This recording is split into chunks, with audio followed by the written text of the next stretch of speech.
I'm Jason Palmer, one of the hosts of The Intelligence, The Economist's daily current affairs podcast.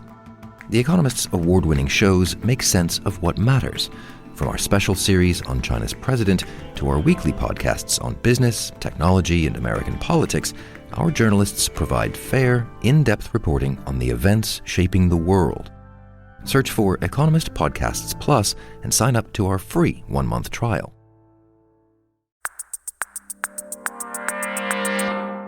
Today on CityCast Chicago, whether it was a new hot spot, an iconic tasting menu, or a neighborhood staple, 2023 was another big year for Chicago's food scene. And while your boy ate a lot of good stuff this year, I wanted to talk to a couple folks who really got out to eat.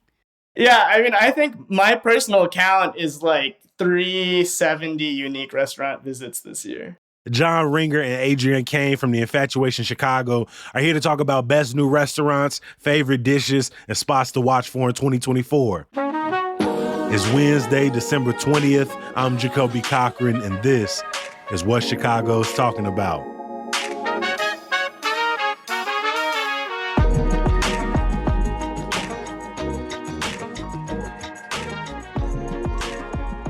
Before we get into the episode, I want to remind y'all you got just 3 days left to become a founding member of CityCast Chicago.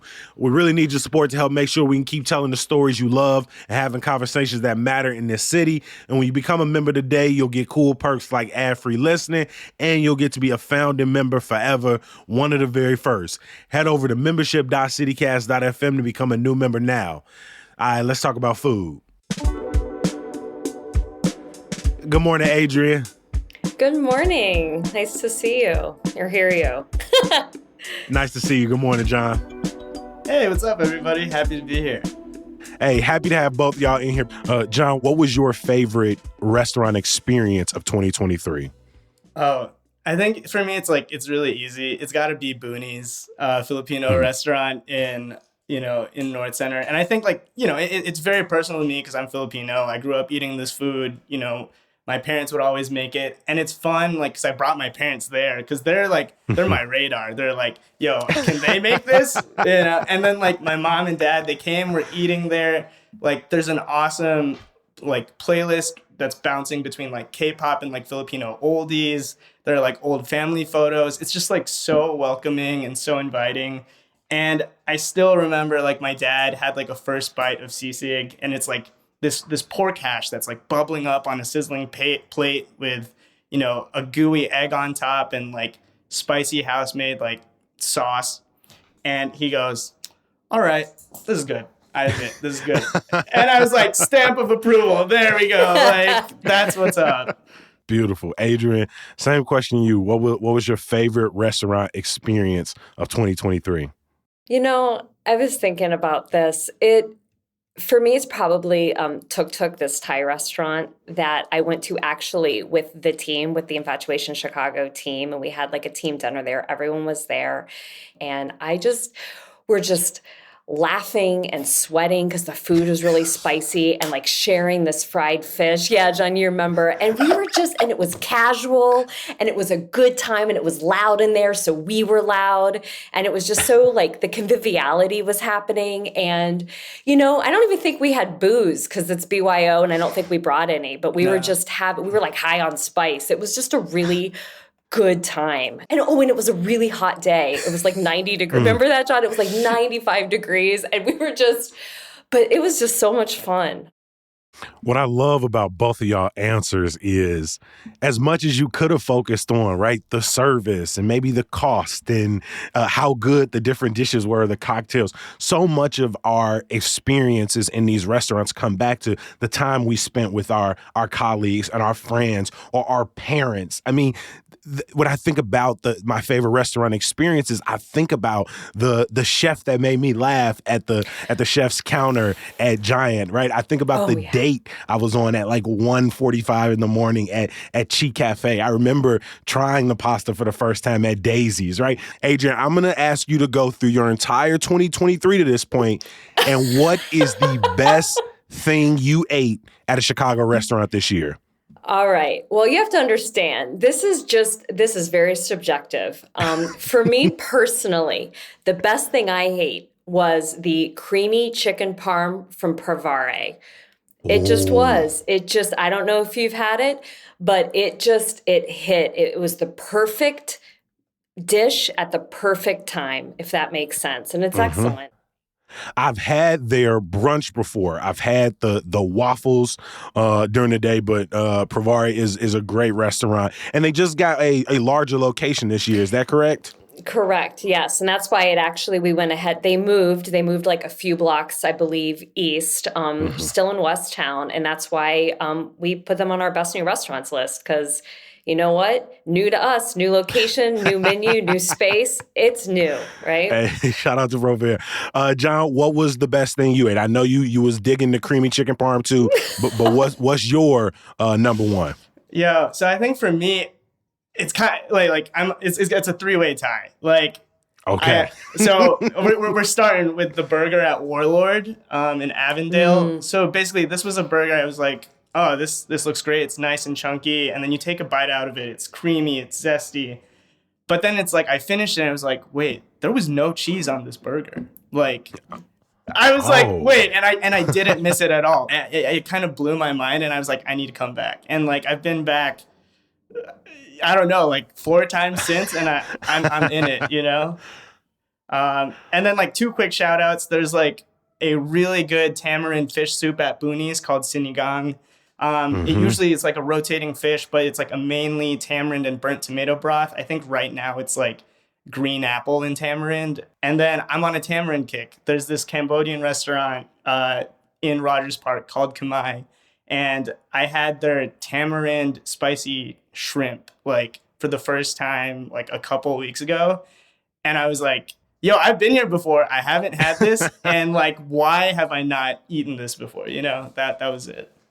No, that's a well-earned three-way tie. And I'm on the tamarind kick too. There's a restaurant in my neighborhood in Hyde Park called Ito. And I typically get like the chicken katsu when I go, but I've been getting the tamarind fried shrimp over the last couple of months. Yeah, it hits different. It hits different. So a lot of these restaurants might be new to the listener's ear. And so when we're thinking about some of the biggest restaurant openings in Chicago this year, what were some of those maybe 3 or 4 just like can't miss spots this year? All right. So I already mentioned Provare. I'm also going to go with Indian restaurant called The Two, which opened. That place is excellent. That's in Avondale as well. I also really loved Warlord. I went there. We all kind of visited Warlord multiple times just because the restaurant itself is, their menu changes on a literally like on a daily basis. So it's one of those restaurants where you have to kind of keep going back to be like, all right, was this a fluke? Is this place, I was only there on a good day, but I went back multiple times and I really liked that. And then there's for like something a little bit more, I don't know, I wouldn't call it fine dining, but I would call it, let's say, expensive dining would be Asador Bastian in River North. If you're looking for a steakhouse experience that's different from a typical Chicago steakhouse, just like a special occasion spot or even like a business dinner spot, I think that place is pretty special. I mean, y'all have given us some great ones, and one that stood out that I finally got to try in just the last couple of weeks was Warlord.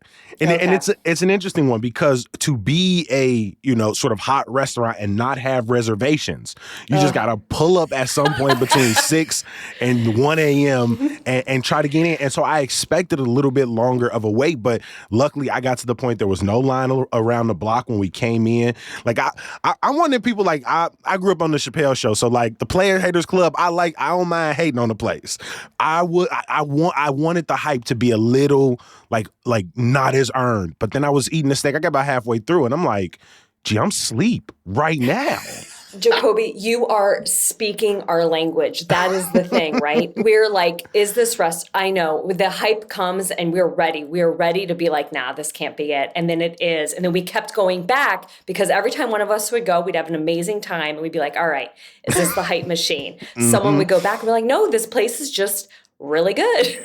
So good.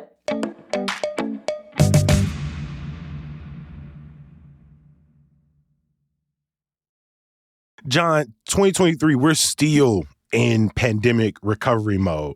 And it feels like going out, while I feel like everyone is, still so excited to get out and try new things, it feels like I'm also like really thinking about where I spend my money. Like, you know, what kind of time am I having out? When you think about Chicago's restaurant scene in 2023, like how would you define it up against that where, you know, people are like really like thoughtful about how they spend their time out now? For sure. Well, I think it's a mix of both consumers and also restaurants. Like I feel 2023, we're getting a lot of pop-ups again to kind of like test the waters. Like, is this safe for me to like invest, you know, a career in being a restaurant owner? And I think like pop-ups made a huge comeback in 2023. And like similarly, I think takeout is still really, really big too. And so like people aren't always like, you know, necessarily wanting to go out, but they still want to get like a good meal. And like a lot of places have been jumping on the takeout train, providing like really good meals at affordable prices.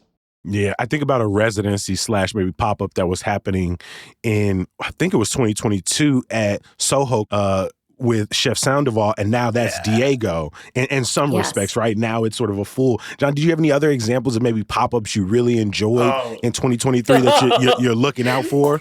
Yo, yeah, okay, so I love y'all energy. As I'm reading the question, you're like, yeah, I got this one. No, I mean it's like one of my favorite. Like it's a semi-permanent pop-up right now. It's like it's in Spilt Milk in Logan Square indefinitely. It's this barbecue spot called Umami Q, and it's like Vietnamese Chinese mixed with a little Texan barbecue, and like, you know, you've got your smoked brisket, you got your crispy pork belly, and then you have like this, you know, potato salad with like spicy fish sauce, and you're like, what is this? This is the craziest like unexpected fusion thing, but it totally works. And you know, and Spilt Milk has great cocktails too, so like you're vibing out with the food, you're vibing out with the drinks, and like especially in the summer they have a great patio. So like I was there maybe a little too often, but it was awesome. That was like one of my favorite summer pop-up experiences. I felt that there were a lot of, I guess I would say like 2.0s for restaurants. Like Daisy's, you know, it started in Logan Square, very small, opened up a new space and had like, you know, not to use this tired term, but like a glow up. Same with Provare. Same with even Soleil opened up in their like the chef's neighborhood. And, you know, so there was so there were a lot of those moments were happening in 2023 that I found were really interesting to me personally, just as someone who does go out to eat so often, to see these places kind of like, you got the sense that you were eating at the restaurant that they always wanted to have. And now this was their year that they could do it. Adrian, we all know that the restaurant business is one of the absolute hardest to maintain for a number of reasons. Were there any closures that really hit you different this year? Oh, wow. Oh, man. Actually, I'm going to have to think about that for a second. You know, I think right off the bat, I was going to say Owen and Engine. Oh, a big one. Yeah. Oh. I was like, that's one a lot of people talked about. Yes. Owen and Engine was one. I am like, well, Hellmann's. I mean, they're temporarily closed, and they also made our B&R list. I'm hoping they come back, but that's one that I'm a little worried about. It's an Afghan restaurant in Albany Park. It was kind of new, and we were hoping that we could like give it, we liked it organically, but we were kind of hoping that like it was going to make it. And right now they're temporarily closed with no reopening date. So we're a little concerned about that as well. And yeah, definitely Owen and Engine. I was so sad about that. I saw one food critic say the burger will live on in their heart forever. Yeah, and stomach too. You never know. That thing is huge, you know? Did you have some thoughts on that too, John? Yeah, I mean, I was also going to say Seven Treasures in Chinatown. Yeah. Mm-hmm. Like, I've been craving that 554 every day since they closed, you know? And again, some of these places have been around for a decade. Some have been around for multiple decades. One that I think about, actually two that I think about, Fisk & Co., downtown. We were a big fan of their mussels. And that was an example of a place that closed, similar to my next spot, the Signature Room, where it feels like they just almost closed very rapidly. Like I just looked up one day and there was a sign on the door, and like Signature Room was downtown at the Hancock. And I know for a lot of people, it's just sort of this fancy rooftop, maybe overpriced cocktails in the sky. But for somebody who did not go downtown a lot as a kid, it was one of those restaurants. The minute I had my first sort of adult job in my mid-20s, me and my homie was talking about, can we get a French 75 top shelf, please? Like that was one of the places where we felt like we was living what we thought adulthood was before we really realized what it was hitting for, which was send me back. No, the Signature Room. You first of all, it felt like a partner that left in the middle of the night. You know, we all woke up and it was gone. The suitcases were gone. Signature Room had left. It felt very sudden. I agree. And it was such an iconic spot that it's like you realize like no place is safe, you know, so to speak. Did you all feel like, you know, maybe abrupt closures was maybe not a trend in 2023, but just something that was popping up more and more, especially again, a couple years after that pandemic recovery money may be drying up for a lot of people? Yeah, no, I feel that there's this enhanced sense of vulnerability that I think everyone feels. And that's why it's like, I go to the places when I'm off the clock, the places that I really love, I go to a lot because you do have this sense that the places are vulnerable. I also think there's just, and this is just my opinion, but I do feel that restaurant owners are not as willing maybe to put up with some of the stress as they were before the pandemic. You know, they're not willing to like live in those tight margins. I do think that there's this level of, you know, people want to be joyful and they don't want to revisit that time. And I think people are more willing to let it go if they feel that it's not working out post-pandemic. I think that's true in a lot of industries, but I certainly think it's true for the restaurant industry as well. Were there any surprising restaurants? Like, John, when you think about a restaurant you went in and, you know, maybe you expected one thing and you got something completely different, good or bad. What was the most surprising experience you had this year? Well, I mean, you know, we've talked about Helmand already. It's this Afghan restaurant in Albany Park, but like it opened up and I grew up in Albany Park. So I've like passed that street corner going to the Brown Line, like since I was like 12, you know? And so I was like, oh yeah, there's this new spot I've never seen. Like, let me walk in. I walk in, it's like kind of empty. And I was like, all right, let's get some kebabs. Let's get those dumplings. And then they had this like lamb shank on this like rice with cranberries and like caramelized carrots. It was awesome, man. Like, this, like one dish after another, like the dumplings came out, they were covered in this like spicy red sauce and like garlicky white sauce. And I was like, all right, that's perfect, pillowy and awesome. And then like kebabs came out, super like well cooked, awesome, like grill marks on like the shrimp, on the beef, on the lamb. And then like this giant plate of food comes out with this massive lamb shank on this bed of rice. And I was like, oh, wow, I was not ready for this. But, you know, those are the experiences, at least for me personally, where like, this is why I love doing this job, because it's kind of like gambling a little bit. Like you get this, you know, euphoric sense when something exceeds those expectations and you didn't know what you were buckled in for, and then it just happens to be this awesome moment. How many people did you split that lamb shank with, or were you surprised? I went with one other person. It was two people. I was not ready for this. It's family style. Yeah. So yeah, guaranteed we did have leftovers. Yeah, I was like looking at the other table over, and I kind of wanted to be like, hey, you want in on this? Like, Adrienne, was there a restaurant the same for you that just sort of blew your mind in a way that you didn't expect? I'm going to be a little bit more recent, which was going to Anelia. It's a Ukrainian restaurant that opened in the old, it's in Avondale. It opened in a space that was Wherewithal. I don't know if you remember that restaurant. And man, this place, the best way to describe it is trippy. It is full of neon lights. It's got these like wavy, goofy lamp shades. It's got, it's like I think John wrote about it. It's like a fever dream. It's got these like sparkly Zakuski carts that are rolling around with like appetizers on it. And it's just not what I expected. You know what I mean? I just wasn't, because I had been there when in its like previous iteration, which was Wherewithal, which was very sedate. It was like a 4-course tasting menu. And I like walked in and this place just felt fun. And the Ukrainian food is fun. Like they made borscht fun. Like everything was just a good time there. And the music was good and the service was great. And it had been a while since I'd been to a brand new restaurant that I just couldn't wait to tell everyone to go to. And now Anelli is kind of that. So, yeah. No, I hear that. Soul Food Lounge, the second spot in Beverly, is one of those spots that like surprised me because, I mean, my mama cooks soul food. And so my bar is high. And so if somebody can reach that bar or even exceed it, it feels surprising to me each and every time. Well, I wish both of y'all happy eating in 2024.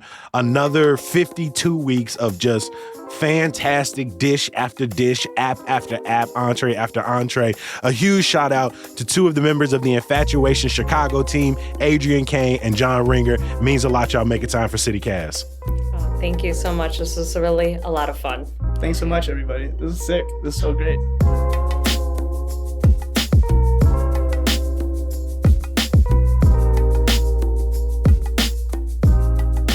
Before I let you go, I got one more favor to ask. No. It's not the membership pitch again. I mean, I will say, starting at just $8 a month, you do get some cool perks, and you get to say you helped out the homies. But no. I was going to say, if you've done all those other things, head over to the Chicago Readers Best of 2023 list and vote for CityCast Chicago as Best Podcast and Hey Chicago as Best Email Newsletter. I'd really appreciate it.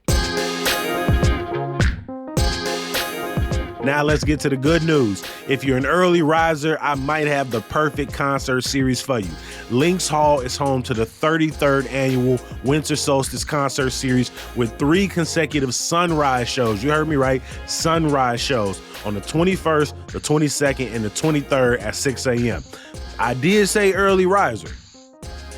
All right, I appreciate you for listening, reading, becoming a member, voting for the podcast and newsletter, and committing to being back here bright and early tomorrow. I'm going to talk to you then. Peace.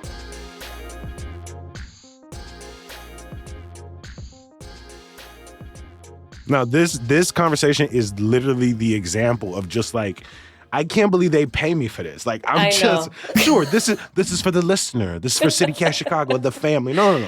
I just got the best starter list for January through March. You should see the spreadsheet madness we have over here. Yeah. I mean, it's so exciting. And Jacoby, you're fun to talk to because you're in it with us, right? It's like, I know that spreadsheet is proprietary, but you know. As y'all marking them off, y'all want to shoot them in the inbox. I'll take them. I understand how it works. Dude, seriously, I appreciate y'all. Reach out anytime. We love talking about. Like, this is honestly so much fun because sounds like you really love to go out to eat. And that's the best, is making recommendations for someone who actually will take them.